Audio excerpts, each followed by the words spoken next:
심판에 관한 예언이었다면, 오늘 예레미야 47장은 블레셋에 대한 심판 예언입니다. 블레셋은 어떤 나라인가요?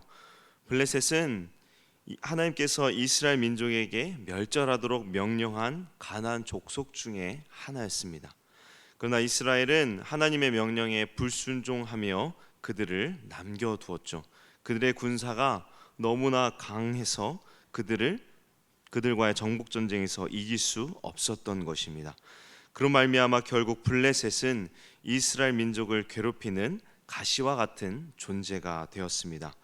엘리 제사장 시절에는 법궤를 이 블레셋 사람들에게 빼앗겼다가 찾게 되었고, 다윗의 물맷돌에 맞아 쓰러진 거인 이 골리앗도 바로 블레셋 사람이었습니다. 애굽이 이스라엘이 가장 의지했던 나라였다면, 블레셋은 이스라엘을 가장 많이 괴롭혔던 나라였던 것입니다.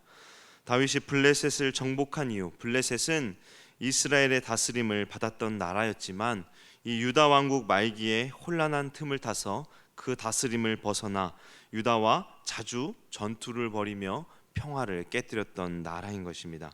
이처럼 이스라엘을 괴롭혔던 이 블레셋이 멸망한다고 하나님께서 예레미야를 통해서 예언의 말씀을 주셨는데요.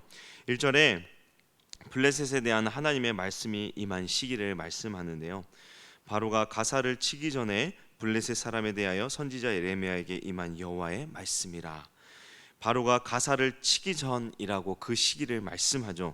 가사는 블레셋을 대표하는 5성읍 중에 하나로 가장 남쪽 이 애굽에서 가장 인접한 도시에 있었습니다. 가장 인접한 도시였습니다.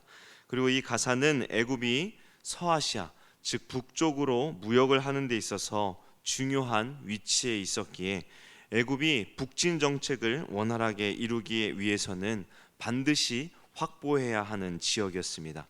즉 블레셋에게 있어서 가사는 애굽의 북진을 막기 위해 중요한 지역이었고, 애굽에서는 북진을 하기 위해서는 반드시 정복해야 할 지역이었던 것입니다. 그런데 1절에 바로가 가사를 치기 전이라는 것은 애굽이 아직 북진 정책을 펼치기 전, 이 46장에 말씀드렸던 애굽과 바벨론의 갈그미스 전투를 하기 이전이라는 것입니다.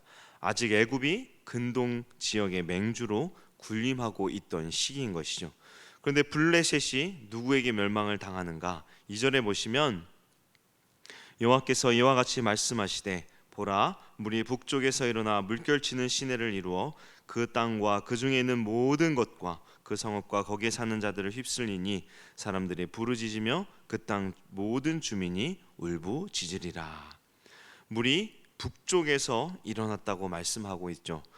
북쪽 블레셋이 아마 멸망한다면 당연히 애굽일 것이라고 생각하던 이 애굽이 근동에 이 맹주로 군림하던 시대에 하나님께서는 북쪽에서 바벨론이 공격하여 블레셋을 완전히 휩쓸어 버릴 것이라고 말씀하는 것입니다.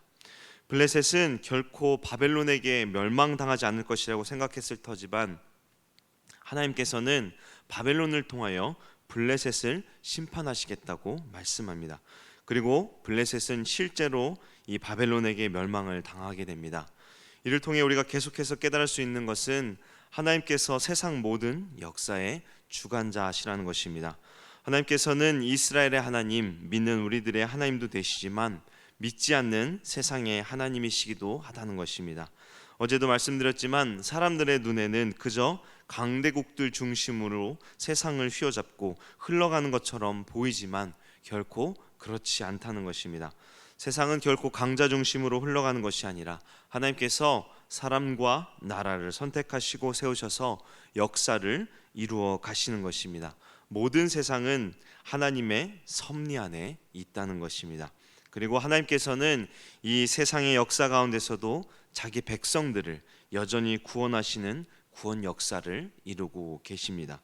그 안에 하나님께서는 저와 여러분들의 이름을 기억하시고 구원의 은혜 안에 머물게 하시고 끝내 구원의 복을 얻도록 인도하신다는 것입니다.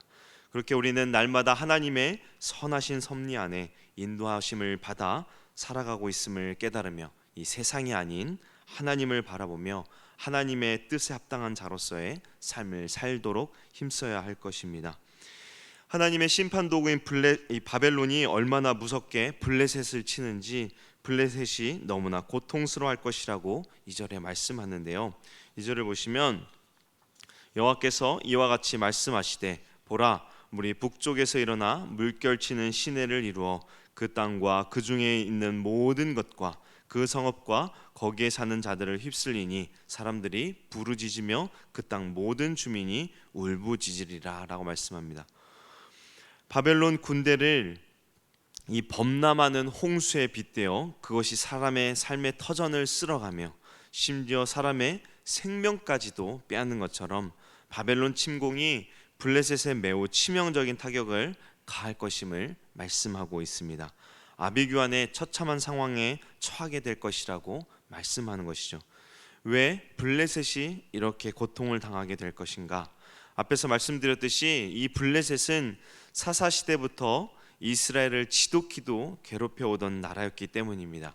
또한 그들이 얼마나 잔인했던지 전쟁에서 사로잡은 포로들을 다른 나라에 팔아넘기는 인신매매를 자행했는데요. 아모스 1장 6절에 보면 이렇게 말씀합니다. 여호와께서 이와 같이 말씀하시되 가사에 서너 가지 죄로 말미암아 내가 그 벌을 돌이키지 아니하리니 이는 그들이 모든 사로잡은 자를 끌어 에돔에 넘겼음이라. 블레셋은 주의 약한 민족 도시들을 약탈하여 이 사로잡은 사람들을 에돔에 종으로 팔아 넘겼습니다. 유엘 3장 6절에도 이렇게 말씀하는데요. 또 유다 자손과 예루살렘 자손들을 헬라 족속에게 팔아서 그들의 영토에서 멀리 떠나게 하였음이니라. 그들은 유다 백성들까지 사로잡아 헬라 족속에게 팔아 넘긴 이러한 인신매매를 자행했던 것입니다. 이러한 죄를 하나님께서 결코 그냥 두시지 않으십니다. 이스라엘은 그들이 하나님의 말씀에 순종하지 않은 죄로 인하여 징계를 당하지만 블레셋은 이스라엘을 대적하였기에 하나님께서 심판하여 멸망시켜 버리신다는 것입니다.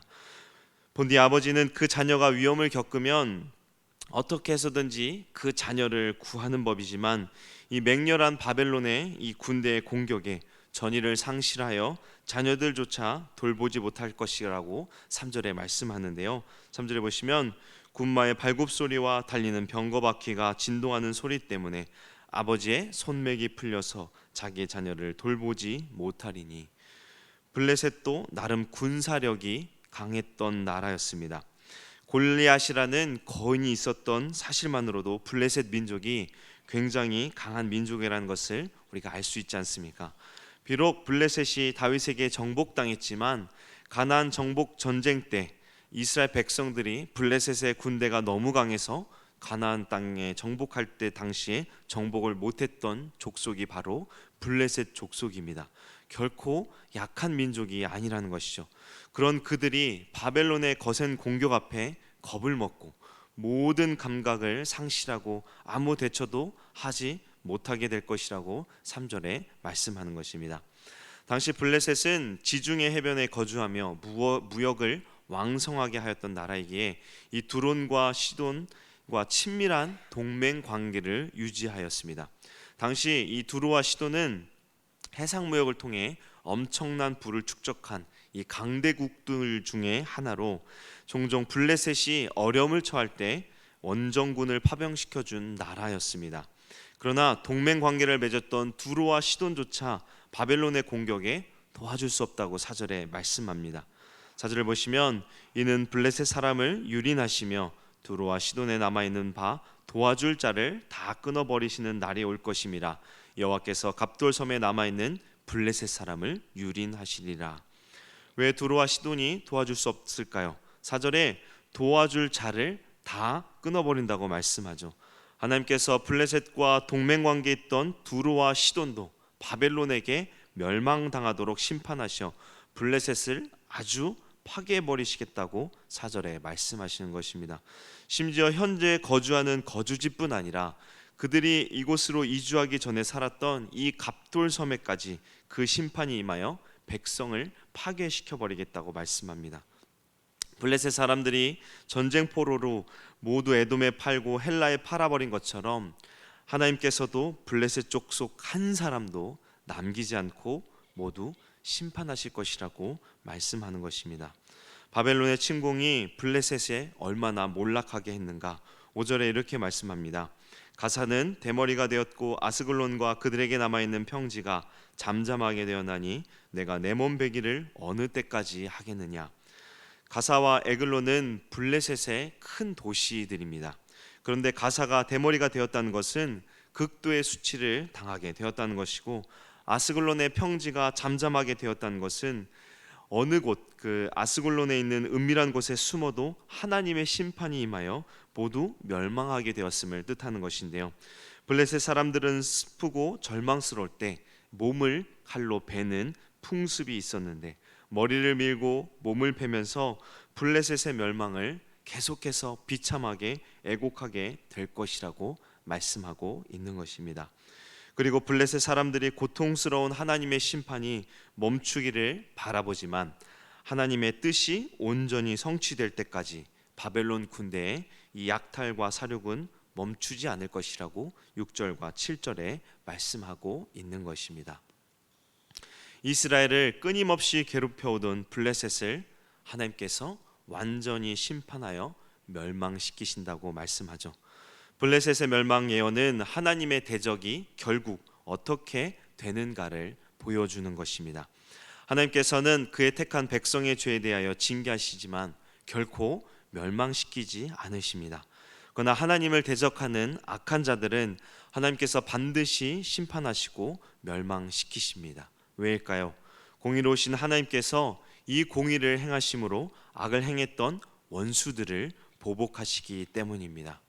우리는 세상에서 악을 자행하면서도 형통한 자들, 하나님의 백성들을 괴롭게 하며 하나님을 멸시하면서도 아무렇지도 않게 지내는 자들을 우리가 종종 보고 그들로 인하여 하나님을 의심하며 신앙의 회의까지 들기도 합니다. 그러나 하나님께서는 블레셋을 심판하신 것 같이 반드시 그 악인들을 하나님의 가장 적절한 때에 공의로운 방법으로 심판하실 것입니다. 그렇기에 우리는 그들로 인하여 하나님을 의심하며 불평하거나 회의에 빠져서는 안 될 것입니다. 오직 하나님의 신실하심과 이 의로우심을 굳게 믿으며 하나님의 백성으로 합당한 삶을 오늘 하루도 살아가는 우리 모두 되기를 주님의 이름으로 축원합니다. 함께 기도하겠습니다. 선한 목자 되신 주님, 오늘 블레셋의 멸망 예언을 통해 하나님의 대적을 하나님께서 어떻게 심판하시는지를 보았습니다. 악이 득세하는 세상에서 우리가 그들을 보며 하나님을 의심하거나 불평하지 않게 하시고 악을 심판하시며 공의를 드러내시는 하나님을 소망 중에 바라보며 우리의 믿음이 흔들리지 않도록 은혜 베풀어 주시옵소서. 우리가 하나님의 백성으로 세상에서 하나님의 뜻을 이루며 합당한 삶을 살아가도록 오늘 하루도 선하게 인도하여 주옵소서. 우리를 죄에서 구원하신 예수 그리스도의 이름으로 기도합니다. 아멘. 지금은 우리 주 예수 그리스도의 은혜와 거룩하신 아버지 하나님의 무한하신 사랑과 성령님의 위로교통 충만케 하심이 새벽에 나온 주의 권속들 위해 지금부터 영원까지 함께 하시기를 간절히 축원하옵나이다. 아멘. 우리 시간 몇 가지 기도 제목을 기도하시고 개인의 기도 제목을 기도하시면 되겠습니다. 우리 담임 목사님 영육간의 강건함을 위해서 기도해 주시고요. 또 돌아오는 금요일에 금요 기도회를 인도하시는 우리 고진석 선교사님을 위해서 또 9월 4일에 있을 우리 연합 예배를 위해서 함께 기도해 주시기를 원합니다. 또 육체 질병으로 고통당하고 있는 우리 성도님들을 기억하시고 그분들을 위해서 함께 기도해 주시기를 원하고요. 필리핀에 있는 우리 전성일 선교사님과 케어다곤 선교사님 넘친 교회와 예수 중심 교회를 위해서 함께 기도해 주시고 개인의 기도 제목을 기도하시면 되겠습니다. 함께 기도하겠습니다.